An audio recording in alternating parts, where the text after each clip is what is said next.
Bom, bom dia a todos. A gente vai dar início às apresentações de hoje. A gente tem ainda mais 3 políticas, né, de saúde para serem apresentadas. A gente vai começar aí com a Política Nacional de Atenção às Urgências, tá? Podem começar. Bom dia a todos, bom dia, professora. Minha equipe é formada por mim, Adonias, Emanuela Mesquita, Adonias, Aragão e Cristina Paiva. E para dar o início, eu vou começar, em seguida a Adonias e a Cristina.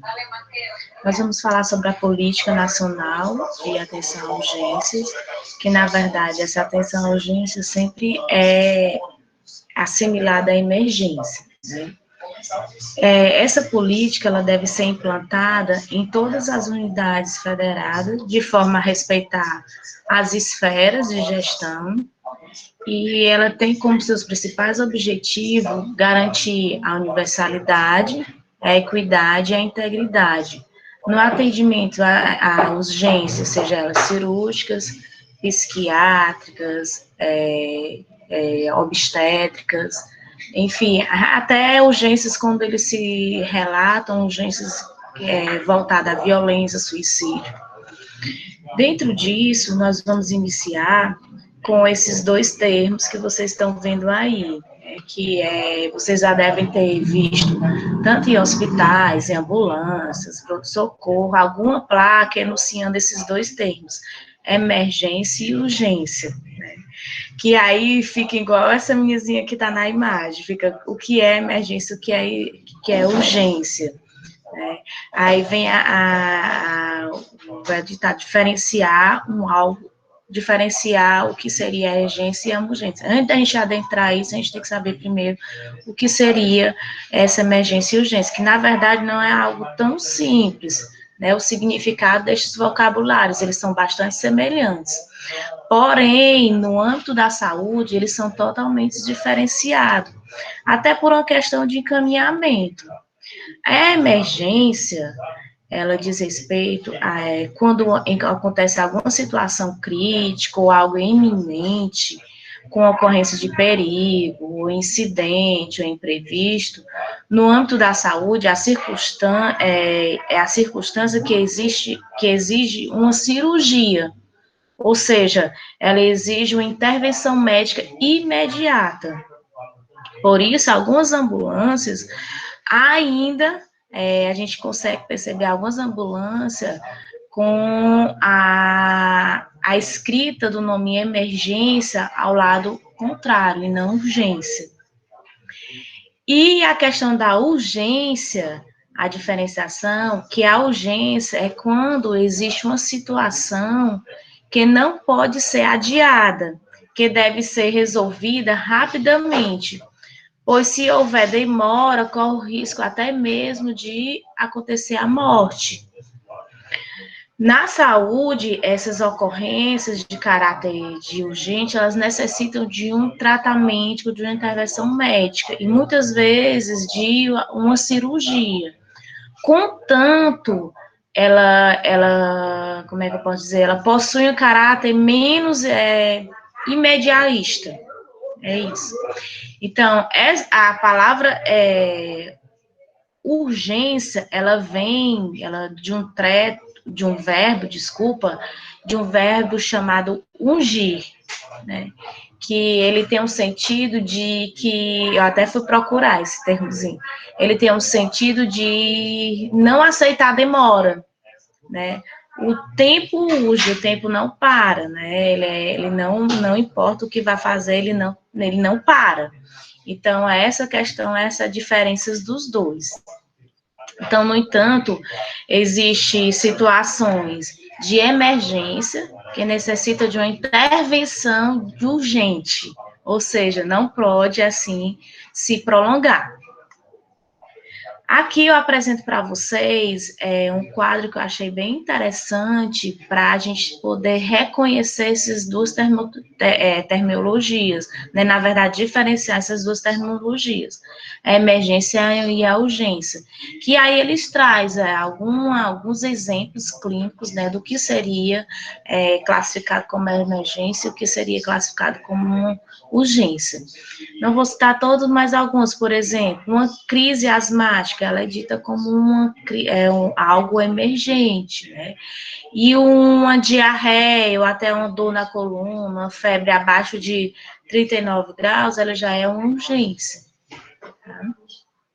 Então, a Política Nacional das Atenções a Urgências, ela foi instituída pela Portaria 1863, em 2003, e ela rege a implantação do serviço de atendimento móvel de urgência e nos municípios brasileiros. E aí ela traz continuidade ao programa de qualificação no requisito da atenção de urgência no Sistema Único de Saúde. E aí entra nessa questão inicial o cenário de atenção à urgência aqui no Brasil, né? Que no Brasil, na maioria dos estados, nos municípios, esses serviços, eles sofrem um maior impacto na questão da desorganização do sistema, né? E aí eles acabam se tornando alvo preferido para as críticas ao modelo assistencial à saúde. Entretanto, um importante motivo de crítica tem sido, na verdade, conforme mostra essa imagem que eu trouxe para vocês, né, a questão da superlotação. Né? Nós temos exemplos bem clássicos aqui em Sobral, né, que nós podemos relatar antes de ter o regional, até o regional ele folgou mais essa questão, mais a Santa Casa. Antigamente, quando você chegava ali na Santa Casa, você via era comum a gente se deparar com essa visão, né, com essa imagem, essa superlotação.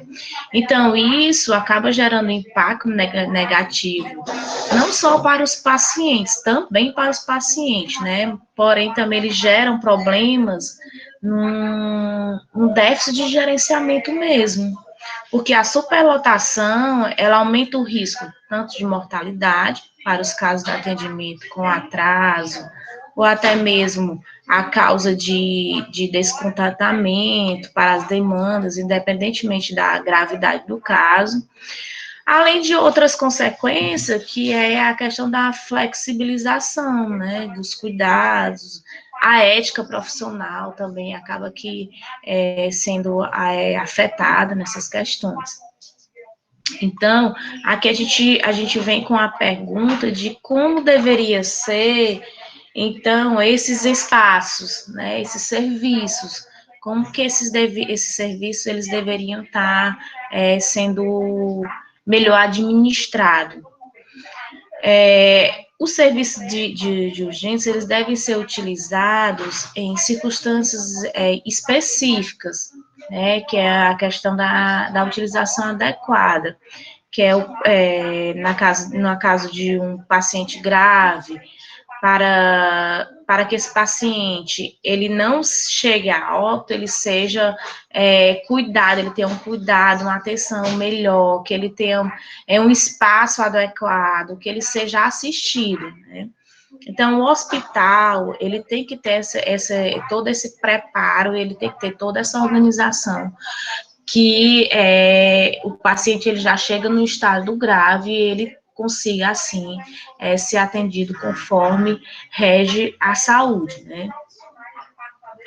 Então, nos hospitais gerais, né, vocês se deparam sempre com o quê? Com as filas longas, né? Vocês veem sempre essas filas longas, portas de emergências, muitas vezes, principalmente assim, em hospitais de pequenos portes, nós conseguimos ver as portas de emergência, aquelas portas bem estreitinhas, né, onde na verdade tinha que ser uma porta bem alargada. Os prontos-socorro com as áreas físicas, muitas vezes não adequado, aproveitamento de espaços, né? Sempre tem, não, vai aproveitar esse espaço aqui para poder colocar esses pontos-socorro. A escassez de equipamentos, recursos insuficientes para acolher a demanda de paciente, né?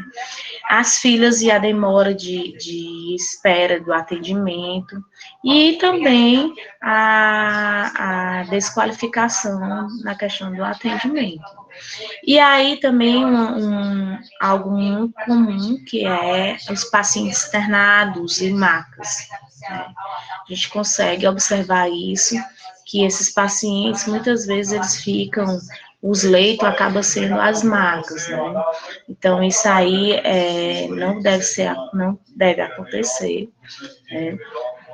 E outra coisa que a gente também observa é a questão do atendimento desumano.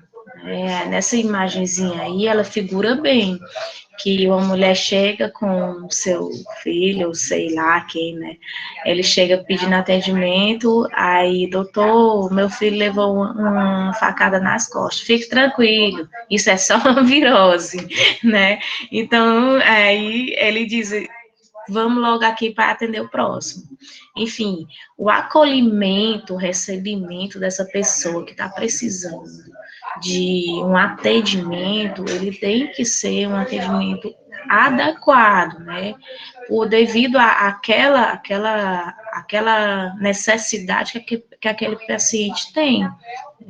Então, quando se atribui a urgências, eles são já uma necessidade que o nome já diz, né? Uma necessidade maior, uma necessidade rápida, uma necessidade com agilidade. Então, assim, alguns hospitais, alguns locais de atendimento de urgência, eles têm ainda que se adequar, mas ao longo aqui a gente vai tentar entender melhor. E aí tem a questão também dos múltiplos atendimentos de cirurgia, que é a questão do cancelamento de alguns procedimentos, né, que o paciente fica filas e filas lá de espera, muitas vezes com dores, muitas vezes com cirurgia para ser feitas, e acaba aqui deixando para depois que não é algo, era para ser algo imediato. E temos também a disputa por leitos, né? Hoje mesmo, né, na questão do Covid, né, a gente vê essa questão, a gente está vivenciando essa questão da disputa por leito, né? É aquela coisa, morre um, coloca outro, morre um, coloca outro. Então, existe ainda uma realidade muito grande desses setores, a questão da disputa pelo leito. Então, aqui é como deve ser esse serviço, né? Ele deve ser bem, como essa imagem está representando, né? Um atendimento rápido, os pacientes rápidos têm um rápido acesso à urgência, no âmbito da atenção básica, uma atenção mais humana, uma atenção, uma acomodação mais adequada, né? Para que assim possa ter um melhor atendimento. Agora eu passo a fala para o nosso colega Adonias. Obrigada a todos.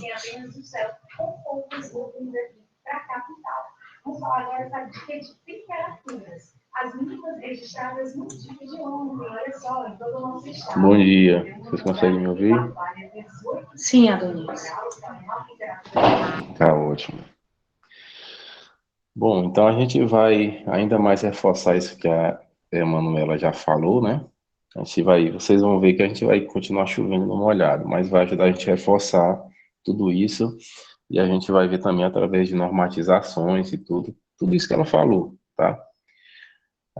Então, para continuar de onde ela parou, essa qualificação das unidades existentes, elas incluem áreas físicas, incluem equipamentos, inclui também recursos diagnósticos e recursos humanos. E essa criação e ampliação de unidades intermediárias de complexidade que fazem a ponte entre a atenção básica e unidades de urgência e atenção hospitalar.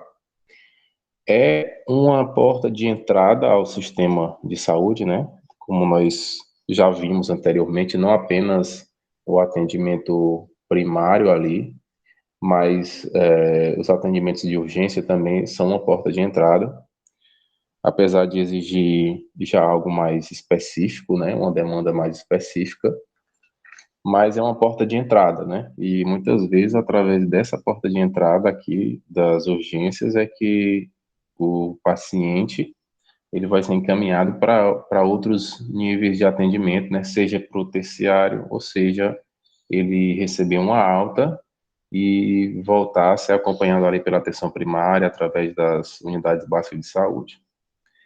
Pode passar a imagem, por favor?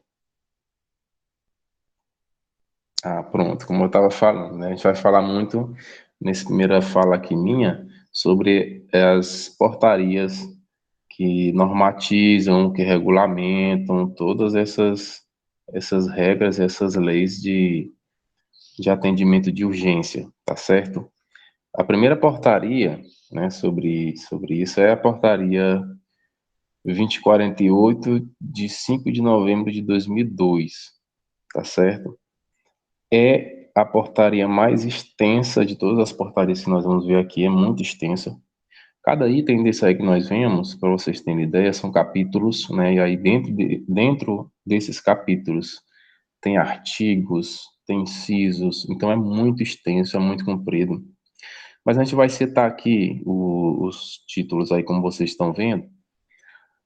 O primeiro capítulo dessa portaria vai falar sobre o Plano Estadual de Atendimento às Urgências. Capítulo 2, a regulação médica das urgências. Capítulo 3, atendimento pré-hospitalar fixo. 4, atendimento pré-hospitalar móvel. Próprio atendimento hospitalar, né? Quando o paciente vai até o pronto atendimento lá, ao invés de ser socorrido. Transferências hospitalares entre hospitais e também os núcleos de educação em urgências. Tudo é regulamentado. E eu vou comentar um pouco sobre isso aqui. Por exemplo, nesse atendimento pré-hospitalar móvel, ele vai especificar de todos os tipos de atendimento móvel existentes, seja ele aquático, atendimento médico aéreo, né, de urgência aérea, terrestre, tudo. Ele vai regulamentar quantos profissionais de saúde devem ter, que cursos específicos eles devem ter, por exemplo, né, na aeronave, por exemplo, que é algo que eu chamou bem minha atenção. Ele especifica quantas horas o técnico tem que ter de instrumento aéreo, de leitura disso e daquilo outro, o enfermeiro quantas horas tem que ter, o médico. Então, assim, é muito, muito específico essa portaria, né? Daria para ter uma aula só sobre essa portaria. Ela é bem minuciosa, é bem detalhada. Inclui o motorista, o piloto de uma aeronave, ou embarcação, tudo. Tudo está especificado nessa portaria. É bem minuciosa. Então, não temos como detalhar sobre ela, mas ela vai... a gente pontuou aqui, cada capítulo sobre o que ela vai falar aqui, tá certo? Vamos passar para a próxima portaria, por favor. Pronto. Nós temos aqui outras portarias aqui. Essas portarias são de 2003. Duas delas são do mesmo dia, né? Se vocês perceberem aí, são dizendo 29 de setembro de 2003, né? Essa portaria que a gente viu anteriormente era de 2002, e logo essa aqui temos duas de 2003 e uma de 2004, né? E duas são do mesmo dia. Bom, e essa portaria que a gente vai falar aqui primeiro, a 1863 de 2003, ela institui a Política Nacional de Atenção às Urgências a ser implantada em todas as unidades federadas, respeitadas as competências das três esferas da gestão. Se vocês conseguem lembrar, a Emanuela falou um pouquinho disso aí, falou dessa questão de implementação dessas políticas, respeitando as competências de cada esfera, né? Aí essas esferas, vamos entender que é a municipal, a estadual e a federal, né? É o tripartite também, a gente ouve muito sobre isso também. E a gente vê essa portaria, ela considera o aumento da demanda de acidentes, né, de violência urbana, e entende que essas políticas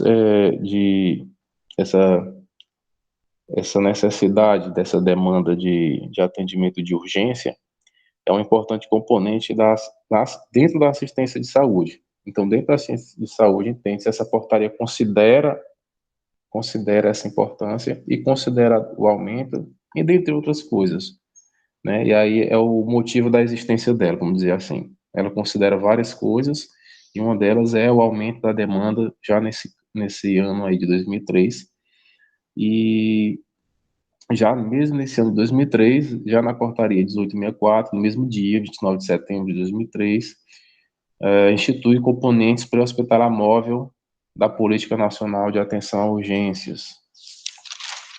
Tá certo? Essa portaria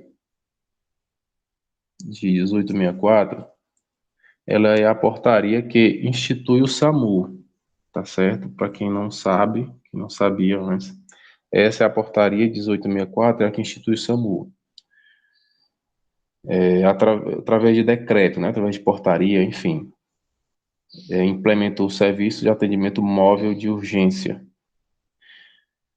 Nós temos também a portaria 272, também de 2003, aí um mês aí de diferença, que ela institui um Comitê Gestor Nacional de Atenção às Urgências, né? Esse gestor, ele é composto por departamentos de saúde, secretarias, conselhos, associações, né? Associações de hospitais também, de Santa Casa, tá? O Departamento de Santa Casa. Ministérios também inclui, esse gestor também inclui Ministério de Defesa, Transporte e Justiça, cidades, e etc, né? Associações, tudo que relaciona à saúde, esse gestor, ele procura representantes de cada uma dessas áreas, como você tem aqui departamentos, secretarias e conselhos, associações e etc, para formar um gestor, onde esse gestor vai identificar e vai elaborar políticas, estratégias para que sejam executadas no âmbito da atenção às urgências, tá certo? Isso é normatizado através dessa portaria 2072. Deixa eu ver se tem mais alguma coisa aqui interessante.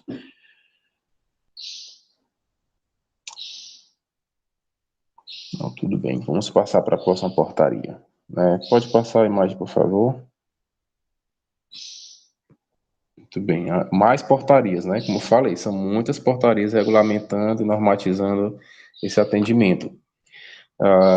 Essa portaria tão próxima, 1828 de 2004, ela considera as três portarias que nós falamos anteriormente, né? Ela considerando a portaria 2048 de 2002, 1863 de 2003, 1864 de 2003, ela é uma portaria que traz um incentivo financeiro ao SAMU, tá certo?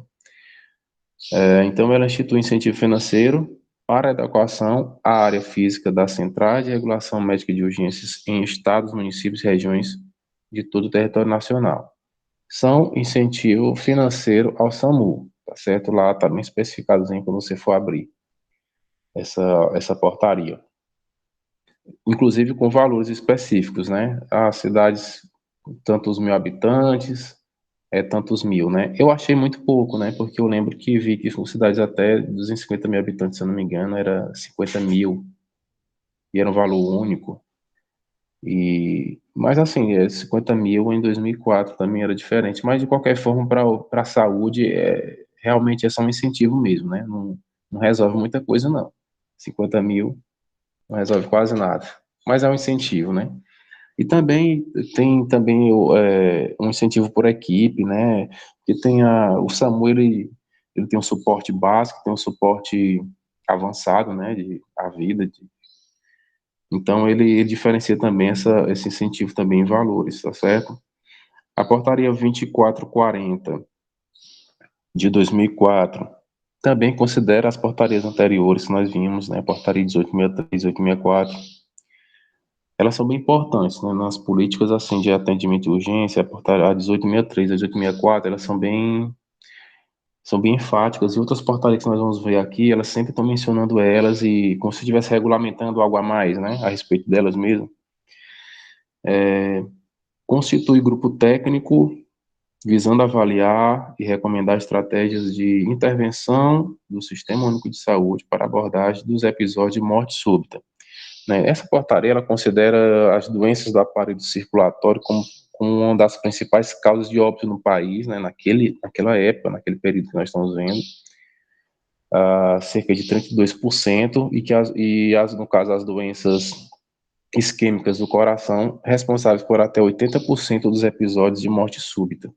Então, entendendo, fazendo uma leitura, né, de que já havendo muitas mortes súbitas, muitos casos de urgência sempre relacionados a esses tipos de problemas, esse tipo de patologia, foi criada essa portaria para constituir um grupo técnico, tá certo? Para avaliar, para recomendar estratégias de combate a esse tipo de morte, né, de ocorrências de necessidade de urgência médica, tá certo? No caso, essa portaria.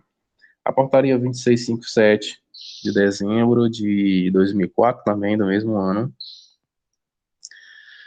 ela considera as portarias anteriores, como nós vimos, mais uma vez, né, que nós já falamos aqui, e trata da questão do acolhimento dos pedidos de socorro e avaliação do grau de urgência, né, no caso, suporte básico e suporte avançado, né, a gente está falando do SAMU mais uma vez aqui, quando alguém precisa do atendimento médico, né, de urgência, o atendimento móvel de urgência, é feita uma triagem, essa triagem vai fazer a acolhida lá, o acolhimento da solicitação, e aí será encaminhado o suporte necessário, né, seja o suporte básico à vida, seja o suporte avançado, né, para cada caso, tá certo?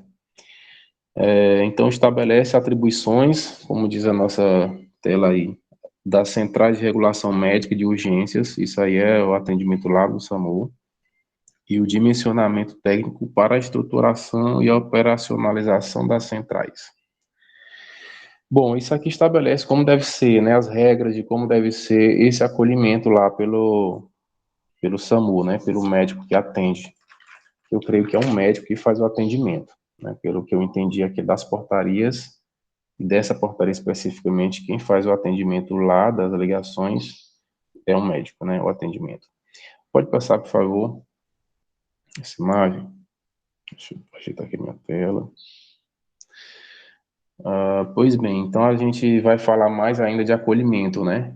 A gente falou agora desse acolhimento do médico, quando há demanda de solicitação de socorro. E nós vamos falar de acolhimento, que é um outro entendimento que veio corrigir algumas coisas, né? O que é que veio corrigir isso daí, né? Só comentando aqui, antes de entrar propriamente. Antes, vamos dizer que seria por ordem de chegada, né? Você tem uma dor de cabeça, você está com vômito, você está sentindo dores, um acidente, um machucado. Era por ordem de chegada, né? Entendia-se que quem chegou primeiro e quem está esperando há mais tempo, ele naturalmente tem uma necessidade maior. E a verdade é que o que vai determinar a necessidade de ser maior ou menor não é a hora de chegada. A verdade é o risco de vida que a pessoa tem. Então, essas políticas de atendimento aí veio corrigir isso, né? E veio, inclusive, ao meu ver, até aproxima mais do princípio de equidade, né? De você dar a resposta mais rápida a quem mais precisa, né? E não só a quem chegou primeiro. Né? Não é só uma questão de justiça de quem chegou primeiro, é uma questão de equidade mesmo. Bom, buscou-se outra estratégia para organizar, otimizar e humanizar esses atendimentos. Realmente foi essa estratégia, ela foi pensada com esse propósito, né? Organizar, otimizar e humanizar os atendimentos, tá certo? Uma pessoa que chega com dor de cabeça tem uma necessidade de urgência diferente de alguém que chegou com a cabeça quebrada, né? Cabeça aberta, por exemplo. não é a mesma coisa. Agora, se bem que, assim, a gente falando de urgência, emergência, falando de espera e tudo, é algo que isso tenta aproximar o mais rápido, o máximo, aliás, da realidade. Porque quando a gente fala de urgência, na vida da gente, né, se você precisa de alguém urgente, você liga para a pessoa, olha, estou precisando de você aqui urgente, vem agora. O que você faz? Você deixa tudo que você está fazendo e você vai lá, né? É algo imediato, é algo urgente. Mas quando você precisa de um atendimento de urgência, não é assim que acontece. Você vai ter um acolhimento imediato. Isso não significa dizer que você vai ter a sua necessidade satisfeita de forma imediata, tá certo? E esse acolhimento tenta aproximar o máximo dessa do que significa urgência, daquilo que realmente as pessoas chegam precisando, né? Chegam necessitando. Olha aí a imagem que está mostrando, né? Como é que funciona, ou como que funcionava. Às vezes funciona ainda assim, né? Porque os hospitais, às vezes, não têm estrutura da demanda, né? A demanda é maior do que a estrutura que o hospital oferece, né? Principalmente hospitais que, que não atendem só pacientes de sua cidade, né? E recebe demanda de várias cidades ao redor, como a Santa Casa, por exemplo. Os hospitais de Sobral, eles nunca recebem só, não atendem só a cidade, né? Eles sempre têm uma demanda bem maior, atende várias cidades. Quem já trabalha na área de urgência vê isso, né? Sempre ambulâncias de outras cidades estão circulando por aqui, porque tem uma demanda bem maior, né? Mas isso veio desafogar depois do hospital regional, que no caso de Sobral, tá? E também através da unidade de pronto atendimento, né? Que é a UPA, depois que a UPA foi instalada também, veio diminuir, veio desafogar, né? Esse fluxo lá da Santa Casa, porque era desumano até para os profissionais, né? Porque ninguém gostaria de trabalhar numa situação dessa. Pode passar, por favor.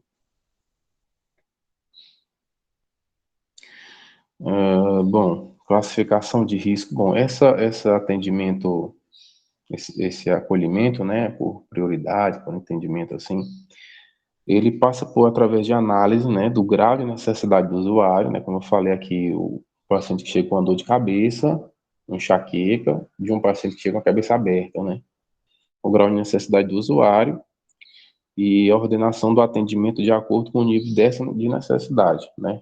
Quem mais precisa vai ter um atendimento mais rápido, né. Não é urgente, como nós falamos no sentido da palavra, né, porque a urgência é algo imediato, mas o acolhimento é feito para identificar quem precisa mais rápido de atendimento, considerando o risco da vida da pessoa também, considerando o sofrimento. É por isso que é um atendimento mais, vai humanizar, né, o atendimento para quem necessita desse tipo de atendimento de urgência, né? Vem humanizar e vem organizar também, vem desafogar, inclusive, essa fila, né? Essa fila de imediata. Objetivo da classificação de risco é identificar prontamente condições de risco de perder a vida, né, como eu comentei.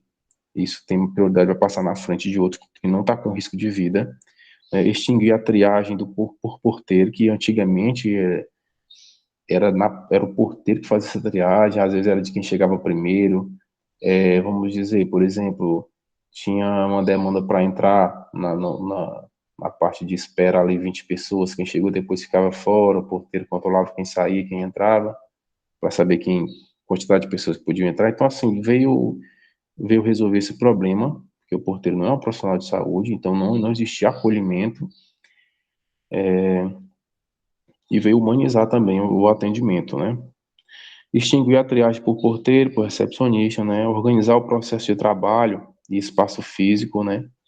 No caso, o eixo azul, e agir no tempo terapêutico, né? Já que não tem como agir no sentido da palavra de forma urgente, né? Tem um médico lá te esperando, tem um enfermeiro lá te esperando para te atender assim que você chegar para resolver o seu problema. Tenta se atender o mais rápido possível, de forma terapêutica, de forma que você não saia sem o atendimento, tá? E o seu atendimento seja por ordem de prioridade, por ordem de necessidade. Tá certo? Olha, eu vi umas anotações, fui pesquisar sobre isso, fui lá no site do COFEM, e interessante que lá diz que todos os profissionais de saúde eles devem realizar o acolhimento, né? Ou deve estar apto a realizar o acolhimento do paciente, da família do paciente, né? E geralmente quem chega necessita desse tipo de atendimento nunca chega só, geralmente, tá? Tem alguém da família, tem alguém acompanhando, até porque muitas vezes esse atendimento a pessoa não está lúcida, né? Mas cabe ao enfermeiro a atividade de classificação de risco do paciente, está lá no site do COFEM. Tá? Dentre os profissionais de enfermagem, né? Dentre os profissionais de enfermagem, essa é uma atividade desempenhada privativamente pelo enfermeiro, esse acolhimento, né?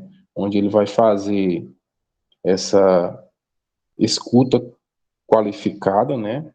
Do paciente que chega, vai fazer uma avaliação prévia, aplicar o fluxograma, né, norteador do nível de necessidade. Não é à toa que aquela imagem que nós vimos anteriormente está dividida por cores, né, e vai classificar também por necessidades, né, de saúde. Então, cabe ao enfermeiro, né, o enfermeiro é privativo da função do enfermeiro esse acolhimento para fazer esse tipo de identificação, de acolhimento e para direcionar de acordo com a necessidade que o paciente chega, né, de acordo com a necessidade que o paciente necessita, tá certo? E aí o COFENA foi para regulamentar isso, né, regulamenta isso através da regulação da resolução 423 de 2012, tá certo? É uma resolução do COFEN, onde ele entende que o atendimento, o acolhimento, ele deve ser feito por profissionais de saúde, mas é uma atividade, né, privativa do enfermeiro, tá certo? Deixa eu ver se tem mais alguma imagem para eu falar aqui. Pode passar, por favor.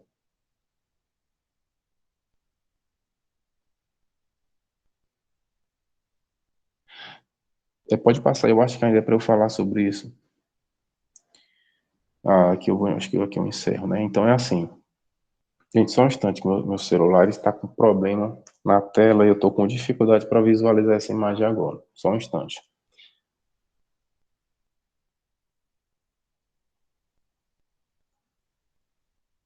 Bom, o acolhimento, né? Resumindo aqui o que a gente falou, né? As últimas falas minhas, que foi sobre o acolhimento, é um modo de operar os processos de trabalho em saúde de forma a atender todos que procuram serviço de saúde, ouvindo seus pedidos e assumindo no serviço uma postura capaz de acolher, escutar e pactuar respostas mais adequadas aos usuários, né? Como eu falei recente agora há pouco, né? O COFEN entende que deve ser uma função privativa do enfermeiro fazer isso, né? Inclusive, por resolução, ele regulamenta isso. Gente, só um instante, eu estou com um problema na minha tela aqui. Só um instante.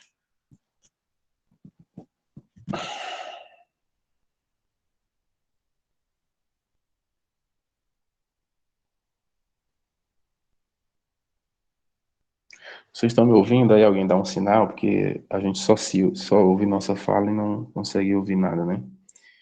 Na realidade, os professores. Também esse acolhimento implica em prestar um atendimento com resolutividade e responsabilização, orientando, quando for o caso, o paciente e a família em relação ao serviço de saúde, para a continuidade da assistência. Comentar isso aqui até aqui, quem chega como eu falei, né, o atendimento de urgência é uma porta de entrada para o sistema de saúde, né? Mas não é o lugar onde você vai ser acompanhado, né? Então, assim, de lá você vai ser direcionado para um atendimento terciário, dependendo da situação, precisa de uma cirurgia, precisa de algo mais específico ainda, e de uma demanda ainda maior. Então, você vai ser encaminhado para um outro nível de atendimento, ou você vai receber uma alta, você vai ir para casa, você vai ter o primeiro atendimento ali, você vai poder ser acompanhado pelo atendimento primário, você vai informar, né, a unidade básica de saúde do seu bairro, né, para lhe acompanhar, né, para lhe orientar sobre aquele problema. Então, assim, é um atendimento intermediário onde ele dialoga com os outros, né, nenhum é isolado, né, é uma rede, né, como nós já vimos em outras disciplinas também, tá certo? Bom, o serviço de saúde para a continuidade da assistência, né, e estabelecendo articulações com esse serviço para garantir a eficácia desses encaminhamentos. Então, o paciente, quando chega ou no atendimento terciário, foi encaminhado ali do atendimento de urgência para o nível terciário ou para o nível primário, ele chega com as informações, né, com a demanda necessária que ele precisa, tá, para que dê continuidade o atendimento que foi feito lá na urgência. Né? Ele não chega sem informação, vamos dizer assim, ele tem um atendimento lá, volta para casa e não tem informação nenhuma. Ele chega realmente encaminhado, né? Seja para um nível mais específico, né, terciário, ou seja, ele retornando lá ao nível primário, que é o ideal, né? Pode passar a imagem, por favor?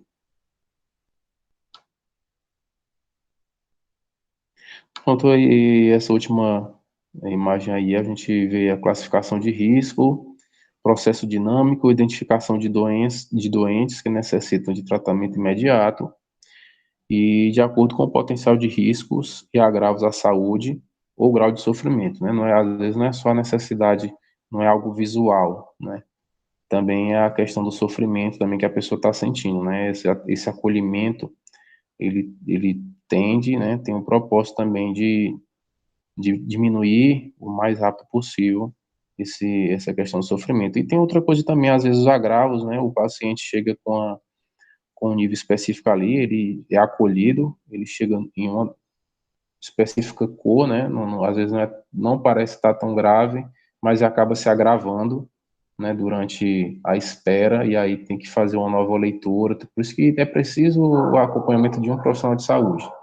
Uma recepcionista ou um porteiro não tem como fazer essa leitura, né, de forma adequada. Tem que ser realmente um profissional de saúde, tem que ser um enfermeiro ali para estar acompanhando, até para ver se esse grau evoluiu ali durante a espera. Tá certo, minha gente? Passa para a próxima, por favor. Eu não sei se ainda sou eu. Ah, tá. O principal objetivo desse acolhimento, né? Não demorar em prestar atendimento, apesar de que a palavra urgência não exige nem espera, né? Algo urgente é algo imediato, mas a nossa realidade é aproximar a realidade da demanda ao significado, o sentido de urgência, né? É não demorar em prestar esse atendimento àqueles que necessitam, e a finalidade é definir em ordem de atendimento ali por potencial de gravidade ou por agravamento da queixa apresentada. Né? Como eu falei aqui até há pouco, às vezes o paciente evolui para um grau, né, de piora e precisa de um atendimento, passa a necessidade de um atendimento mais rápido do que precisava quando chegou. Tá certo? Passa, por favor. Pronto, aqui. A minha fala foi até aqui, eu espero que tenham entendido, né? Eu sei que foi muita fala, não liguei a câmera, mas espero que tenha dado para entender. A Cristina vai continuar daqui, né? Obrigado. Bom dia. Dando continuidade aqui, né, nessa classificação de risco, né, quanto ao acolhimento desse serviço. Como a gente sabe, tem a urgências, né, as emergências, né, o pouco urgente, né, e as coisas que podem ser resolvidas em ambulatórios, né, são classificações de risco aí por cores, né, que é feita uma triagem, né, na chegada do atendimento, né, que emergências, né, que é a vermelho, já muitas das vezes já entra diretamente para o atendimento, né, que são nos casos mais graves, né, que compete a risco de morte, né, do paciente, né, que são os traumatismos, né, as queimaduras de grande porte, coma do paciente, né, alteração de consciência, lesão de coluna, né, desconforto respiratório grave, dor no peito com falta de ar, vômitos, né, mais vômitos, perda de consciência ou dor, torácica, perfuração, a arma de fogo, a arma branca,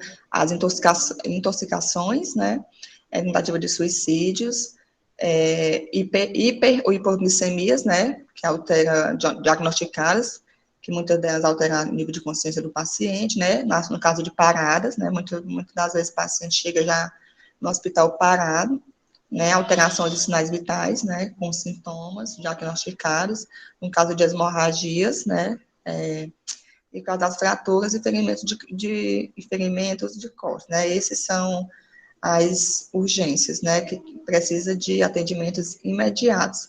Aí temos também a urgência, né, que também é grave, mas que às vezes dá para esperar um pouco, né, que é no caso de cefaleia intensa, alterações agudas de comportamento, agitação, história de convulsão, dor torácica, crise asmática, né, no caso de diabético, né, como eu já disse, no caso da hiper ou hipoglicemia, alteração de sinais vitais, né, tem dor forte em qualquer natureza, sangramento, febre alta, acima de 39, as luxações, acidentes por animais peçonhentos, né, bronquiespasmo. Aí temos as urgências, né, mais que podem esperar, né, que são aquelas, a idade, né, superior a 60 anos, que já tem uma prioridade, né, os pacientes escoltados, né, deficientes físicos, uma asma fora de crise, uma enxaqueca, uma dor no ouvido, uma dor abdominal, né, um abscesso, um distúrbio neurovegetativo, uma lombalgia, e temos as coisas que são de ambulatórios, né, que é do eixo chamado eixo azul, que é por agendamento, né, nas UBSs ou PSFs. São coisas de exames que podem aguardar. Aí temos, né, o acolhimento, pode passar, Manu. Temos no acolhimento, né, temos a admissão, né, a classificação do profissional, né, que vai fazer essa classificação, que ele tem que ter um protocolo de Manchester, e logo em seguida passando para o médico, né? Aí, como já falei, tem a emergência, que é o risco imediato, né? A urgência, que é uma condição que pode agravar sem atendimento em até 60 minutos, a pouco urgente e a não urgente. Vai passar.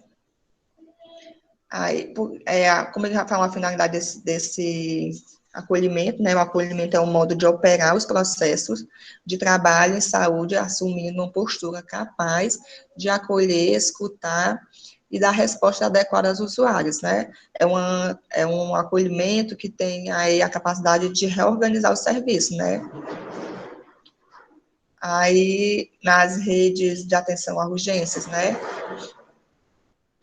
Elas devem ser implantadas gradativamente em todo o território nacional, respeitando os critérios epidemiológicos e de densidade populacional, priorizando as linhas de cuidado cardiovascular, cerebrovascular e traumatologia, né? Tem uma portaria, né, como a Dani já falou aí das portarias, né, as portarias criadas para organizar essa rede, né, que tem os principais problemas de saúde dos usuários na área de urgência e emergência, de fora resolutividade, né, que Rapadão aí uma boa fala sobre as portarias. Aí temos o objetivo, né, do acolhimento, né, que é buscar o acolhimento com classificação de risco e resolutividade, né, resolver a vida do paciente, né. A finalidade, né, articular, integrar todos os equipamentos de saúde com o objetivo de ampliar e qualificar o acesso humanizado, né, integral aos usuários em situação de urgência e emergência do serviço de saúde, de forma ágil e oportuna. Aí temos, né, como ele já falou, temos o SAMU, né, que é uma sala de estabilização, né, de força maior aí do SUS e de unidade de pronto atendimento, que funciona por 24 horas, né. Aí nós temos os casos, né, que chama o SAMU, mas muitas vezes não dá, o SAMU demora, às vezes tendo que ser urgente levar o paciente, mas muitas das coisas, principalmente no caso de traumas, né, de acidentes, tem que esperar, porque o caso de levar o paciente pode até complicar ainda mais o paciente, né? Aí a gente temos, né, atenção básica ou primária, né, que é a rede hospitalar propriamente dita. Temos também, para finalizar aqui, temos a atenção domiciliar, né, que é o programa, muita gente conhece, outras não sei, o programa Melhor em Casa, né, o que é esse programa? O que é que esse programa, né, faz? Esse programa, ele é um serviço, né, indicado para pessoas que apresentam dificuldades temporárias ou definitivas, aquelas pessoas que necessitam de tratamento, de um cuidado em casa, né, que tem dificuldade até uma unidade básica, né? E a equipe composta nesse Melhor em Casa, né, é composta por médicos, enfermeiros, auxiliar, né, ou técnico, e fisioterapeuta assistente social, que é para dar um melhor atendimento a esse paciente que já tem um prognóstico de tratamento em casa, né, o médico indica desse tratamento. Então, é isso, a nossa apresentação. Obrigado e bom dia.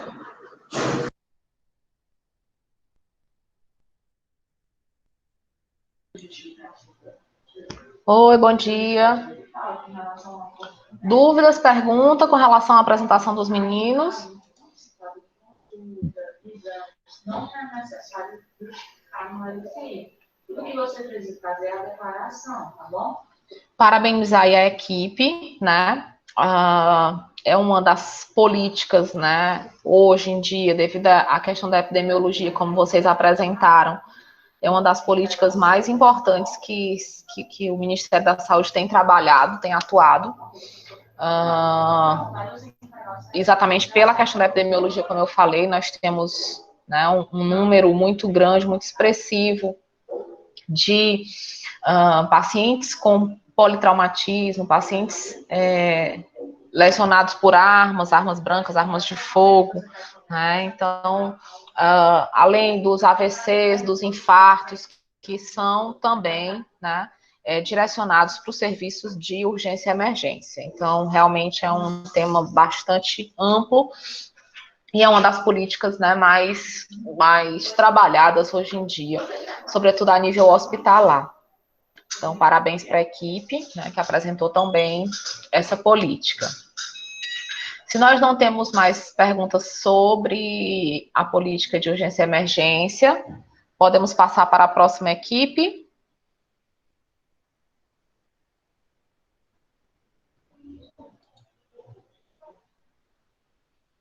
Então, meninas, podem começar.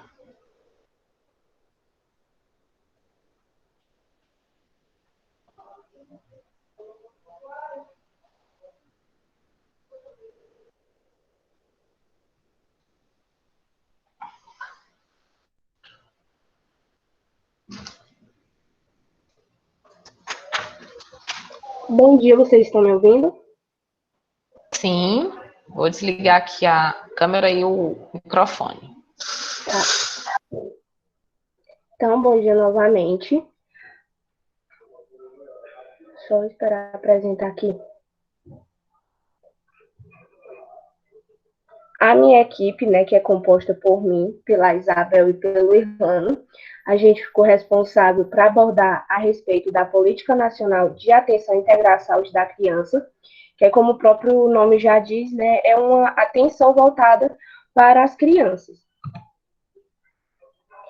E aí a política ela foi instituída pela portaria número 1130 de 5 de agosto de 2015, que ela reúne um conjunto de ações programáticas e estratégias que visa buscar o desenvolvimento integral dessa criança, né? Como também ela está associada às iniciativas e diretrizes que no nosso caso é o SUS, no qual visa a promoção da saúde, a prevenção de doenças e agravos e também a assistência à reabilitação dessas crianças.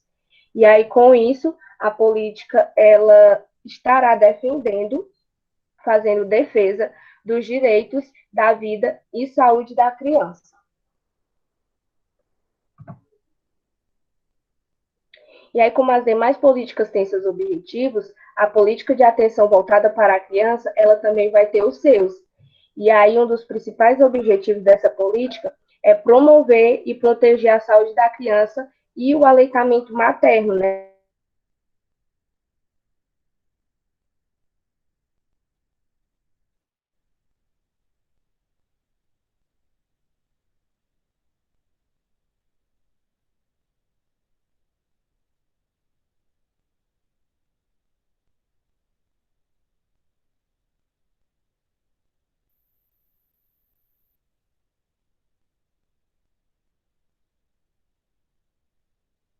Professora, Débora disse que faltou energia agora aqui na casa dela.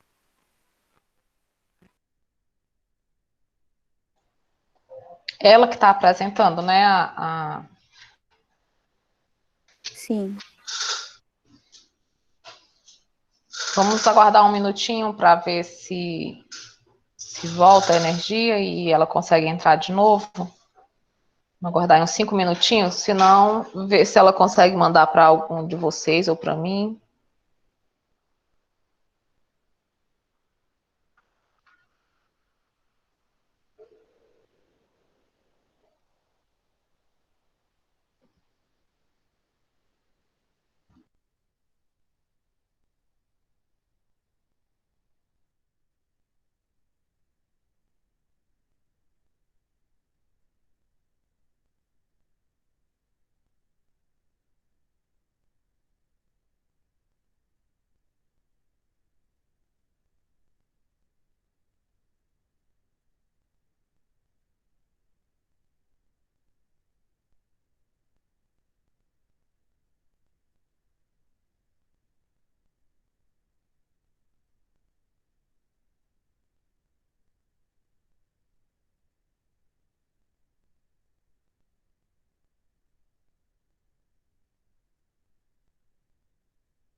Professora, eu posso mandar o slide para você apresentar aí? Pode sim, Pelo WhatsApp? pode ser. Certo.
Débora conseguiu voltar? Consegui, desculpa, é porque faltou energia. Não, sem problemas. Pois então, eu vou parar aqui a apresentação para você voltar a apresentar, tá? Não, você pode apresentar porque eu tô pelos dados móveis, eu tô pelo celular, então você Ah, pode certo. apresentar. Estão vendo a apresentação? Sim, pode passar.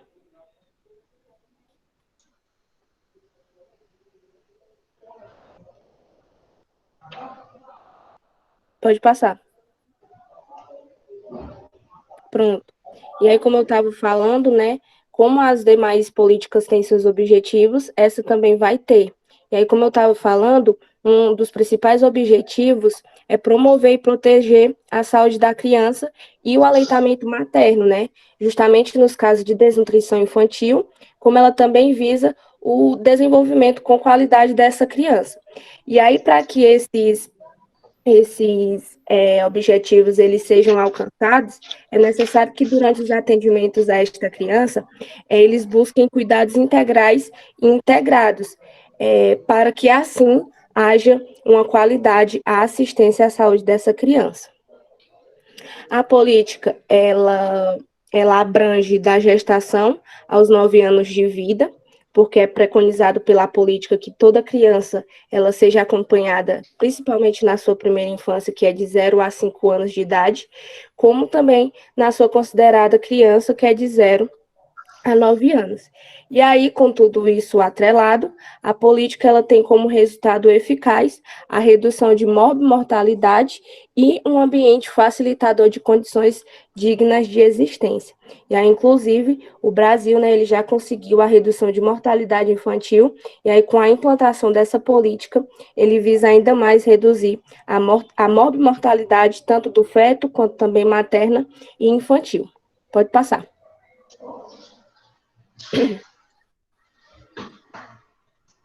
E aí a política, né, ela tem seus princípios que, juntamente com as diretrizes, eles irão nortear essas ações de serviço de saúde destinada às crianças. E aí vamos ter direito à vida e à saúde, prioridade absoluta da criança, né? Então, quando elas forem fazer uso do serviço de saúde, ela terá total prioridade em seu atendimento. Temos acesso universal à saúde, integridade do cuidado, que, como eu já abordei nos objetivos, os cuidados prestados a essa criança têm que ser integral e os serviços devem trabalhar de forma integrada. Temos a equidade em saúde, né, que a gente sabe que a equidade dá para as pessoas de acordo com a sua necessidade, e aí todas as crianças elas têm direito ao acesso à saúde de forma igual. Só que aquelas que elas estão em um estado de maior vulnerabilidade, elas terão prioridade nesses atendimentos. Temos um ambiente facilitado à vida, humanização da atenção e gestão participativa, que está diretamente relacionada com o controle social, né? Que aí é a comunidade, a própria população, ela participa diretamente nas decisões acerca da política. Pode passar. Como eu falei, também temos as diretrizes, né? E aí vai ter a gestão interfederativa das ações de saúde da criança, organização de ações e serviços na rede de atenção. E aí, como a gente está falando de um grupo etário restrito, que são as crianças, então essas ações elas devem ser organizadas de modo que possam alcançar seus resultados de maneira mais objetiva. E aí, esses serviços, eles devem ser organizados de forma que garanta a acessibilidade dessa criança aos atendimentos, contribuindo ainda mais no desenvolvimento da criança. Vamos ter a promoção de saúde, que assim como qualquer outra política, ela deve promover a saúde da criança. O fomento à autonomia do cuidado e da corresponsabilidade da família. A qualificação da força de trabalho do SUS. O planejamento e desenvolvimento de ações, incentivo à pesquisa e à produção de conhecimento, monitoramento e avaliação e intersetorialidade. Que aí, em relação a esse incentivo à pesquisa e o monitoramento e avaliação, é porque, por meio dessas pesquisas, no qual as esferas administrativas da política, elas irão analisar o desenvolvimento e a aplicabilidade dessa política nos serviços de saúde. Pode passar. E aí a gente também vai ter as redes de atenção à saúde, que aí entre elas a gente tem a Rede Cegonha, que a Rede Cegonha, ela dá todo o suporte desde a concepção até o parto, e aí presta atendimento tanto ao recém-nascido como também à mãe. Vamos ter a rede de cuidado das pessoas com deficiências, né, que é justamente voltada para aquelas crianças que elas precisam de um atendimento mais específico, mais qualificado por ter algum tipo de deficiência. Então, vamos buscar por essas redes de acordo com a necessidade da criança e por serviços que possam prestar uma qualidade maior para essa criança.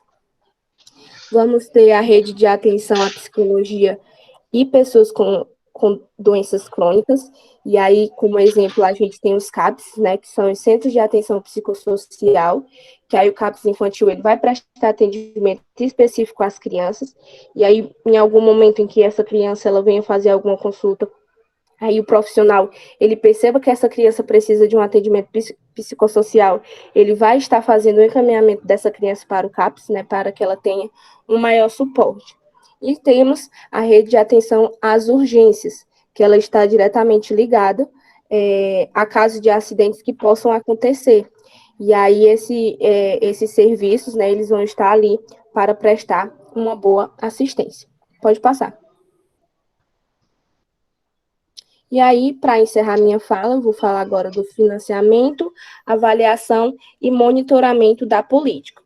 Que aí no financiamento a gente tem um financiamento tripartite, né, ele é de responsabilidade das 3 esferas de governo, tanto da União quanto do Estado e do município, e também as pactuações das gestões do SUS, que aí este financiamento ele vai de acordo com as próprias decisões da gestão do SUS. A avaliação ela é de acordo com as pactuações colegiadas da gestão do SUS, que aí vai avaliar como está sendo o desempenho dessa política, vai olhar os pontos negativos que precisam ser melhorados e os pontos positivos, né, que estão ali sendo favoráveis à política. E o monitoramento, né, que vai considerar os indicadores de atenção à saúde da criança em todas as esferas de governo. Muito obrigada pela atenção e agora eu vou passar a fala para o Irlanda. Pode passar.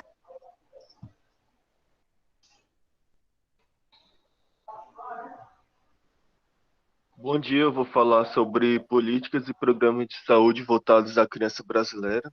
Pode passar. Então, vou falar um pouco do histórico dessas políticas. Nós vamos ter, no século XX, programas nacionais direcionados a apenas alguns grupos, que eram grupos mais vulneráveis, que eram crianças e gestantes, era verticalizado e com muito pouco alcance. Não tinha promoção de saúde, o conceito de saúde também da época era um pouco limitado. Hoje em dia, o novo conceito de saúde é que a pessoa é um completo bem-estar biopsicossocial e não tinha programas voltados à educação e voltados para aquelas regiões específicas mais desiguais. Aí na década de 70, nós temos incentivo pela OMS, pela Organização Pan-Americana, que vai iniciar discussões sobre o cuidado nesse âmbito internacional. Aí nós temos a Declaração de Alma-Ata em 1978, nós vamos ter também em 1984 no Adoniles, Brasil. bom dia. Você conseguiu fazer as 2 atividades?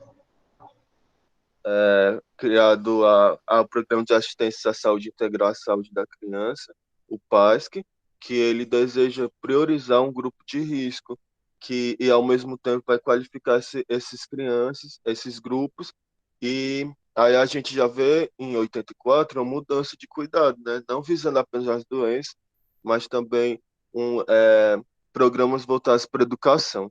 Aí nos anos 90 é criado o Programa de Saúde da Família, que são os PSF, foi muito bom, que interiorizou o acesso à saúde de uma população que não tinha como ter um acesso melhor, mas, contudo, a taxa dessa mortalidade infantil ainda se apresentou ser elevada. Aí, então, em 2000, a gente tem a Declaração do Milênio, que é intensificada algumas ações para a saúde das crianças, e, e procura reduzir essa desigualdade nos campos da educação, da igualdade de gênero, do meio ambiente e da saúde. Aí pode passar.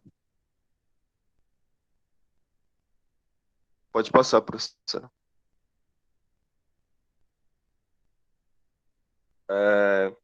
Então, a gente tem, no objetivo da Declaração do Milênio, nós temos o quarto objetivo, né, que prevê a redução da mortalidade infantil da criança menores de 5 anos. E a gente conseguiu alcançar em 2012, com 3 anos de antecedência, e foi uma das maiores reduções do mundo. Aí, nesse tempo, né, 2004, 2005, 2006, a mortalidade infantil foi incluído como prioridade operacional e em 2006 foi criado o programa Pacto pela Vida. Aí em 2009 a gente tem um programa de compromisso Mais Nordeste, Mais Amazônia Legal pela Cidadania, que visava exatamente reduzir essa desigualdade regional nessa região, Norte e Nordeste. Pode passar, professora. Pode passar.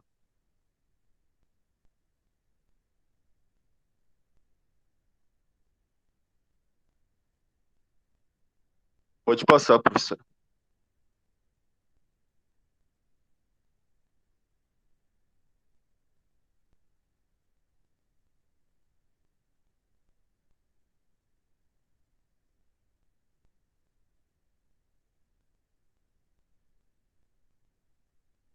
Fabiane, você pode passar o slide, por favor? Obrigado. Aí a gente tem algumas leis regulamentadoras que nós temos que vão estar votadas não apenas para saúde, mas para outros âmbitos. Nós temos o programa Empresa Cidadã, que vai ser instituído pela essa lei, número 11.770, de 9 de setembro de 2008, que vai ser regulamentado pelo esse decreto número 7.052, de 23 de dezembro de 2009, que prorroga por 60 dias a duração da licença maternidade, e a Lei 13.257, de 8 de março de 2016, que ele prorroga para 15 dias a duração da licença paternidade, e a norma de comercialização para alimentos para lactantes, crianças, de primeira infância, para reduzir impactos químicos nessa alimentação das crianças, e regulamentado pelo decreto número 8.552, 3 de novembro de 2015, estabelece critérios para comercialização de alimentos para lactantes e crianças de primeira infância, além de produtos de puericultura e correlatos. Pode passar, professor. Aí nós temos alguns projetos, né? Foi a criação do Canguru, que visa pegar essa criança com baixo peso e que teve o parto prematuro e, e deixando com a mãe um pouco, uns instantes, e esse tempo vai aumentando conforme a melhora dessa criança. E vai visar algumas melhores nessa relação, que é a melhora do vínculo, essa criança esse prematuro vai conseguir regular melhor a temperatura dele.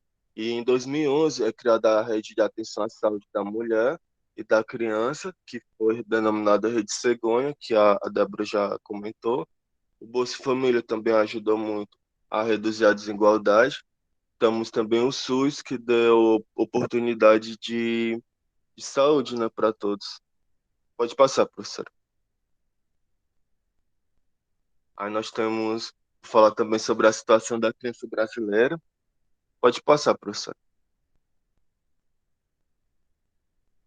Então, nessas décadas, que é 1930 e 1960, a gente tinha uma é, de 162 para 115 por mil nascidos vivos. Aí a gente conseguiu em torno de 1% do ano a mortalidade infantil. Nos anos 70, a redução anual da mortalidade infantil foi de 3,2. É, na década de 90 e 2012, o país obteve um número maior, mais expressivo de mortalidade infantil, que passa de 47,1 óbitos por mil nascidos vivos.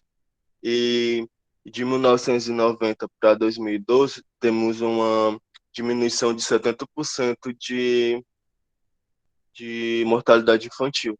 Aí o Nordeste, a gente teve uma taxa maior, que sofre, que teve melhores resultados.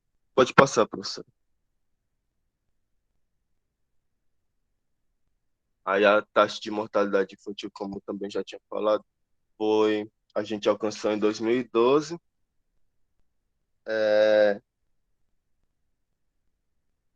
a gente conseguiu nosso objetivo com 3 anos de antecedência e graças também a essa declaração do milênio, que visava, dentro de uma das coisas, a redução da mortalidade infantil e melhorar a saúde da gestante. Pode passar, professor. Então, as causas das mortes dessas crianças na década de 90 eram relacionadas muito a afecções perinatais e isso e no primeiro ano de vida dessas crianças. E as principais causas de óbitos são pela ordem da prematuridade e malformação congênita e essas infecções perinatais e asfixia intraparto. Aí cerca dos 70% desses óbitos vão ser de recém-nascidos prematuros e de baixo peso, e vai apontar para essa necessidade, né, de investimento para esse público e atenção a essa gestante de alto risco e, e esse recém-nascido de alto risco. Aí foi criado vários recursos para estar atendendo essa população. E em 2004 nós temos a redução da fome também. E os principais desafios é exatamente é, esse acesso a essas a mais acesso à saúde e mais acesso à alimentação, a necessidades básicas dessas pessoas, né? Desse público que já é menos privilegiado. Só isso. Então, vou encerrar minha fala agora e obrigado pela atenção.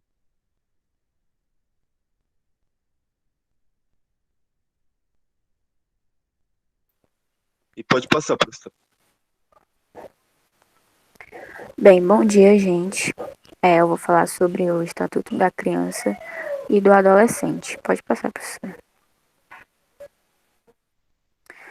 Bem, o Estatuto da Criança e do Adolescente, né, conhecido como ECA, ele é um conjunto de leis que tem o objetivo de assegurar os direitos, né, e também demonstrar os deveres das pessoas menores de 18 anos que vivam no Brasil, né. Foi sancionado em 1990 pela Lei 8.069. E aí, por definições gerais, né, visa essa proteção integral das crianças e dos adolescentes brasileiros. E para o ECA, né, é considerado uma criança a pessoa de até 12 anos incompletos, né? 12 anos incompletos de idade. E adolescente é aquela pessoa entre 12 e 18 anos de idade. Porém, né, em alguns casos excepcionais, o ECA ele pode intervir em casos de pessoas entre 18 e 21 anos, né? Vai lá da base deles, ver se tem alguma forma de agir para essas pessoas, né? Pode passar, professora. Bem, aí entramos sobre os direitos da criança e do adolescente, né? Primeiramente, o Estatuto ele vai estender atendimento a todas as crianças e adolescentes, sem discriminação de situação familiar, de raça, etnia, cor, de sexo, de religião, deficiência ou qualquer outra coisa que diferencia as demais pessoas, né? E aí, partindo disso, né, esses indivíduos ele têm absoluta prioridade a direitos como a vida, saúde, liberdade, respeito, dignidade, convivência familiar e comunitária, além do direito à educação, à cultura, esporte e lazer. E aí, destacando essa absoluta prioridade, né, que significa que a criança e o adolescente ele tem a preferência em receber atendimentos como proteção e socorro, né? Como também a precedência de atendimentos nos serviços públicos, né? E outro ponto bastante importante é que nenhuma criança ou adolescente pode ou tem que ser objeto de alguma forma de negligência, de discriminação, exploração, violência, crueldade ou opressão, né? E aí cabe aos pais o dever de sustentar, de ter a guarda e a educação dos filhos, né? Dos filhos menores. Como também tem a obrigação de matriculá-los na rede regular de ensino, né? E, por fim, o dever do Estado é assegurar a criança e o adolescente ao ensino fundamental, que é obrigatório e gratuito, né? Incluindo aqueles que não tiveram acesso na idade própria, né? E aí, só enfatizando, né, que também é dever da família, da comunidade e da sociedade, que deve assegurar, né, a efetivação, né, como direito ao emprego, e além dos direitos, né, como a alimentação e o respeito, né? Pode passar, professor. Bem, falando sobre o Conselho Tutelar, né, que segundo o ECA é um órgão permanente e autônomo, né? Ou seja, ele nunca pode deixar de existir e tem direção municipal, né? É encargo do município. É encarregado pela sociedade, né? Porque a comunidade contribui no processo de escolha dos conselheiros, né? E o conselho ele vai trabalhar justamente em prol da proteção das crianças e dos adolescentes, né? Bem, aí sua criação é fruto de leis municipais, né? E que passam a compor em definitivo nas instituições municipais, né? Nas escolas ou em outros ambientes que atinjam esse público-alvo, né? Todas as cidades devem possuir pelo menos um conselho tutelar em funcionamento, né? De modo que a proporção deve ser de um conselho tutelar para cada 100 mil habitantes, né? E aí a sua estrutura deve contar com um imóvel, né? Um imóvel digno, né? Para realizar o acolhimento dessas crianças e adolescentes, ou responsáveis dessas crianças e adolescentes, e também disponibilizar de espaço físico e também mecanismo para o melhor serviço dos conselheiros a esse público-alvo. E aí, se tratando do seu funcionamento e manutenção, o horário, o dia, o local de funcionamento é conforme a lei municipal dispor, né? Apesar de ser um órgão que não pode parar. Atende normalmente em horário comercial e em outros horários através de outros tipos de atendimento. E os recursos também devem ser de encargo orçamentário do município, né? E aí, por fim, as atribuições do Conselho Tutelar é atender as crianças e adolescentes, né?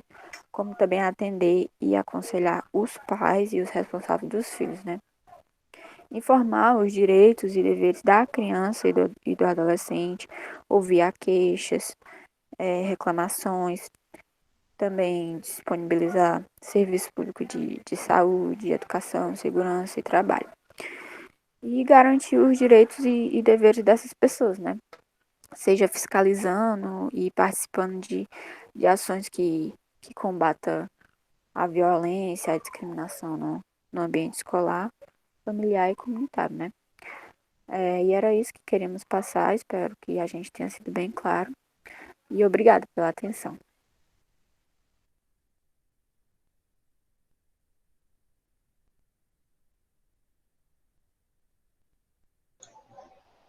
Bom, temos alguma dúvida, alguma pergunta com relação à apresentação dos meninos?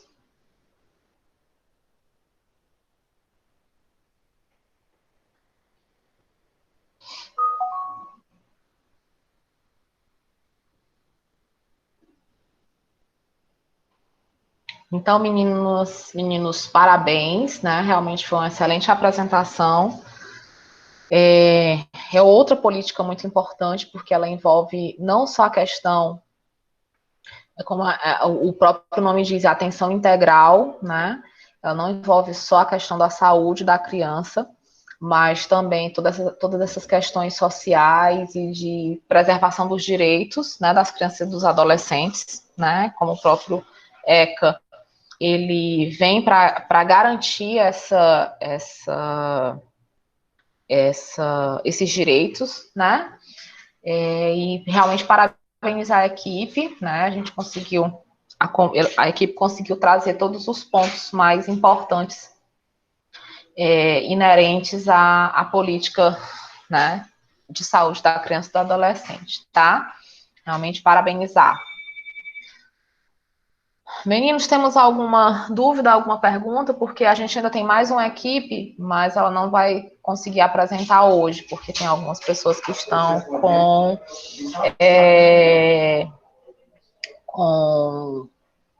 doentes e de atestado, né, estão com dificuldades para fazer a apresentação agora. E aí eu estou combinando aqui no privado com eles quando vai ser a apresentação, tá? Se não temos mais nada, parabéns mais uma vez para as duas equipes que apresentaram hoje, tá? Eu coloco lá no grupo quando vai ser a apresentação dos meninos, se vai ser hoje à noite ou se vai ser na próxima quinta, certo? Então, meus queridos, se cuidem. Tchau, tchau. Até a próxima, tá? Vou parar aqui a gravação.